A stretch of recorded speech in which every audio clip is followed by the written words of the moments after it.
সিলেটবাসী, বাংলাদেশের সবাই, প্রবাসে আমাদের যে সমস্ত ভাই বোনরা আছেন, সারা পৃথিবীতে ছড়িয়ে ছিটিয়ে আছেন, সবার উদ্দেশ্যে ঈদ মোবারক। আল্লাহ সবার জীবনে শান্তি দিন, নিরাপত্তা দিন এবং আমাদের উত্তরোত্তর সমৃদ্ধির পথে পরিচালিত করুন। আর আজকে যারা কুরবানি দিবেন বা কুরবানির সাথে কোনো না কোনোভাবে জড়িত থাকবেন, সবার প্রতি আমাদের বিনীত অনুরোধ যে কুরবানির চামড়াটি সংরক্ষণ করবেন, কারণ এটি একটি জাতীয় সম্পদ।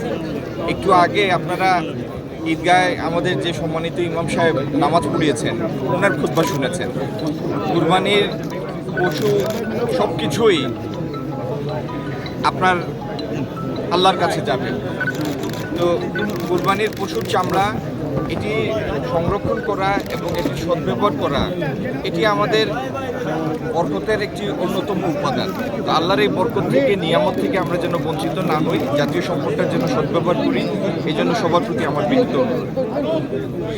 আর সিটি কর্পোরেশন ইতিমধ্যেই ঘোষণা করেছেন যে কুরবানির 8 ঘন্টার মধ্যেই, আমরা জাতীয়ভাবে ঠিক করেছি 12 ঘন্টা, কিন্তু ওনারা ঘোষণা দিয়েছেন 8 ঘন্টার মধ্যেই সিলেট শহর পরিষ্কার পরিচ্ছন্ন করবে। তাদের এই চেষ্টার সাথে আমরা সবাই যদি হাত মেলাই, আমরা যার যার জায়গায় যারা আমরা কুরবানি দিব, তারা যেন আমাদের জায়গাটা পরিষ্কার পরিচ্ছন্ন রাখি এবং দ্রুত আবর্জনা বর্জ্য এগুলি পরিষ্কার করে ফেলি, সেজন্য সবার প্রতি অনুরোধ থাকে। আমরা সিলেটকে ভালোবাসি এবং আমাদের নগরকে আমরাই পরিচ্ছন্ন রাখি।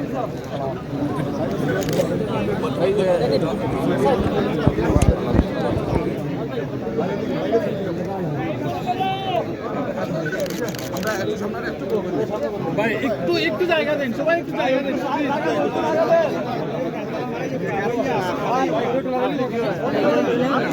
সবাই বাইরে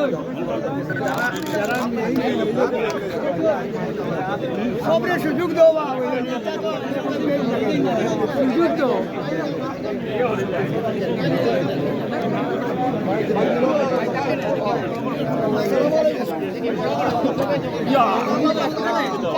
আস্তে আপনার ঠেলাঠেলি করবেন না, যে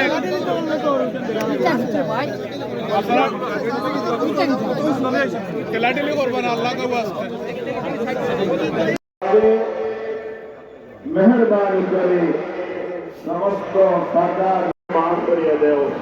আল্লাহ বিশেষ করে এই শাহী ঈদগার খেদমত করে যারা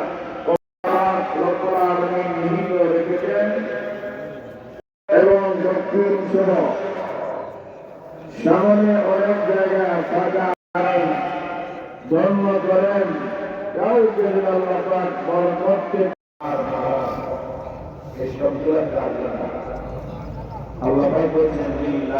আল্লাহ যারা জীবিত আছেন, খেদমতে নিয়োজিত আছেন, তাদেরকে উত্তম বদলা দান করে দাও।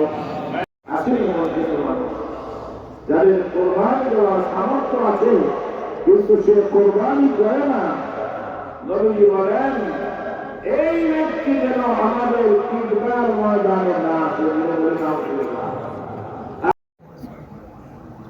যত মারাধার হয়েছে, যত আমাদের সকলকে